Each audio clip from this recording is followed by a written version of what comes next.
चाणक्य के अनुसार देश का मुखिया कैसा होना चाहिए। मित्रों, चाणक्य के अनुसार देश को तानाशाहों और लापरवाह नेताओं से बचने के लिए उनमें ये 8 गुणों का होना बेहद जरूरी है। पर सोचने वाली बात है कि आखिर कौन से हैं वो गुण। तो चलिए जानते हैं। सबसे पहला गुण है राष्ट्रीय प्रमुख का शक्तिशाली होना। जी हाँ, चाणक्य के मुताबिक जब राज्य का राजा शक्तिशाली होगा तभी राष्ट्र की उन्नति होगी।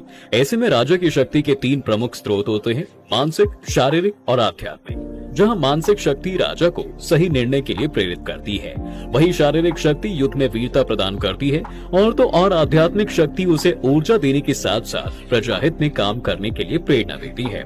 इसलिए मित्रों, युगों युगों से ऐसा देखा जाता है कि कमजोर एवं विलासी प्रवृत्ति के राजा हमेशा शक्तिशाली राजा से खौफ खाते हैं। लोकप्रिय होना चाहिए राष्ट्र का प्रमुख। मित्रों, कहा जाता है कि जिस राजा को अधिकतर जनता जानती है और उसके कार्यों की सराहना करती है, उस राजा के देश में कभी भी विद्रोह नहीं फैल सकता। और तो और युद्ध की स्थिति में राजा को सदैव जनता का साथ मिलता रहता है। चाणक्य मानते हैं कि राजा को कभी भी किसी को छोटा नहीं समझना चाहिए। हर व्यक्ति उसके लिए महत्वपूर्ण होना चाहिए, क्योंकि कोई भी व्यक्ति किसी भी समय उनके काम आ सकता है। राज्य के प्रमुख का होना चाहिए विस्तृत संपर्क।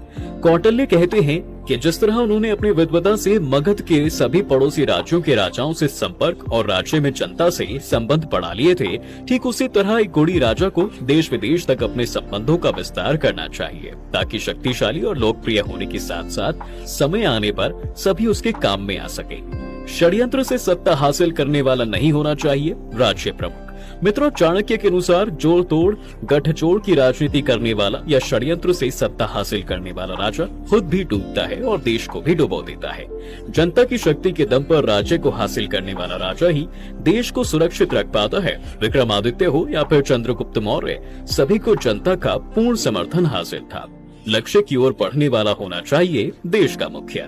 मित्रों, हमारे इर्द गिर्द ऐसे कई लोग होंगे जिनके लक्ष्य तो निर्धारित होते हैं, परंतु वह उसकी ओर बढ़ने के लिए या कदम बढ़ाने के बारे में सिर्फ सोचते ही रहते हैं। ऐसे में कौटिल्य कहते हैं कि जब तक आप अपने लक्ष्य की ओर कदम नहीं बढ़ाते, तब तक लक्ष्य भी सोया रहता है। इसलिए एक राजा के लिए यह जरूरी है कि शक्ति मिलने के बाद लक्ष्य की ओर पहला कदम बढ़ाना ही उसका कर्तव्य होना चाहिए। राष्ट्र प्रमुख के सलाहकार।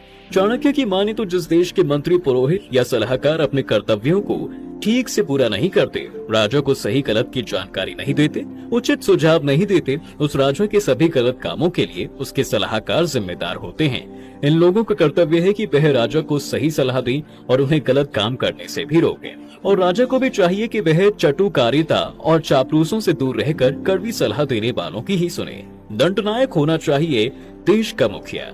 मित्रों, चाणक्य नीति के 6 अध्याय का 10वां श्लोक के मुताबिक किसी राज्य या देश की जनता कोई गलत काम नहीं करती है तो उसका फल शासन को या उस देश के राजा को भोगना पड़ता है। इसलिए राजा की जिम्मेदारी होती है कि वह प्रजा या जनता को कोई भी गलत काम ना करने दे और गलत काम करने वालों को किसी भी सूरत में ना बख्शे। चाणक्य कहते हैं मित्रों कि अपने राज्य की रक्षा करने का दायित्व राजा का ही होता है, और एक राजा तभी अपने राज्य की रक्षा करने में सक्षम होगा जब उसकी दंड नीति कड़ी होगी, क्योंकि मित्रों, दंड नीति से ही प्रजा की रक्षा हो सकती है। जनता और शत्रु से संबंध। मित्रों, चाणक्य कहते हैं कि प्रजा के सुख में ही राजा का सुख और प्रजा की भलाई में ही उसकी भलाई छुपी होती है। इसलिए राजा कितना भी शक्तिशाली और पराक्रमी क्यों ना हो, उसके और जनता के बीच पिता और पुत्र, भाई और भाई, दोस्त और दोस्त जैसा समानता का व्यवहार जरूर होना चाहिए। वहीं कौटिल्य के अनुसार ऋण, शत्रु और रोग को समय रहते ही समाप्त कर देना चाहिए। जब तक शरीर स्वस्थ और आपके नियंत्रण में है, उस समय आत्मरक्षा के लिए उपाय अवश्य कर लेना चाहिए, क्योंकि असुरक्षा में घिरने से या फिर मृत्यु के पश्चात कोई कुछ भी काम नहीं आता। इसलिए शत्रु के साथ राजा का व्यवहार हमेशा शत्रुवत ही होना चाहिए। शांति और समझौता राष्ट्र को डुबो देता है। तो दोस्तों, आज के लिए फिलहाल बस इतना ही। अगर आपको हमारे द्वारा दी गई ये जानकारी पसंद आई हो तो उसे लाइक करें और शेयर करें।